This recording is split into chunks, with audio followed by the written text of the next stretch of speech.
de la nouvelle saison.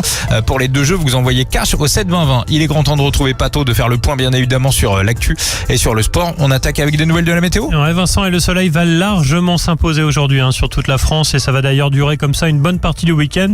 Bon, attention, des orages pourraient quand même éclater à partir de dimanche avant l'arrivée d'une 5e vague de forte chaleur attendue dès la semaine prochaine. Alors pour les températures, c'est frais ce matin, seulement 9 degrés dans les Ardennes. On a 11 à Rennes, 13 à Lille et dans le centre Val-de-Loire, 14 en région parisienne, 18 à Bordeaux, 22 dans la vallée du Rhône et quand même déjà 25 à Marseille et sur la Côte d'Azur.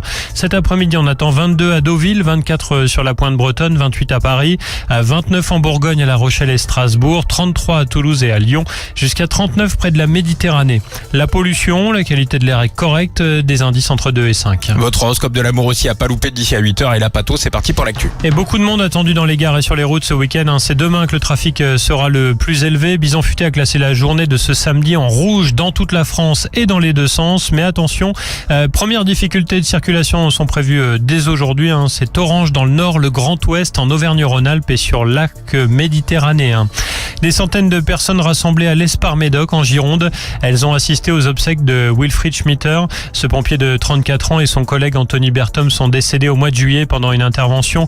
Ils luttaient contre le gigantesque incendie près de l'aéroport de Bordeaux-Mérignac. Ils ont reçu à titre posthume la citation à l'ordre de la nation pour leur courage et leur dévouement. Et d'ailleurs, en parlant de la Gironde, le Premier ministre Sébastien Lecornu sera sur place le 17 août avec son équipe pour lancer un grand plan de reconstruction.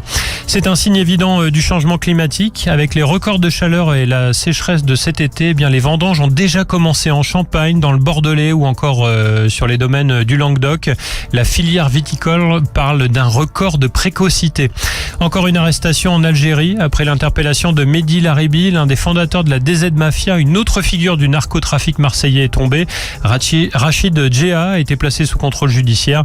Le ministre de la Justice, Gérald Darmanin, a de nouveau remercié les autorités algériennes pour leur coopération. On enchaîne avec le sport, Pato. Et un point sur le mercato estival. C'est officiel, le PSG a confirmé l'arrivée de Magnès Akliouche en provenance de Monaco. L'OM continue de dégraisser pour assainir ses comptes avec notamment la vente de l'Argentin Medina. En parlant de compte bancaire, le Real Madrid a signé le plus gros transfert de son histoire. Il a dépensé 140 millions d'euros pour s'offrir les services de l'international ivoirien Yann Diomandé.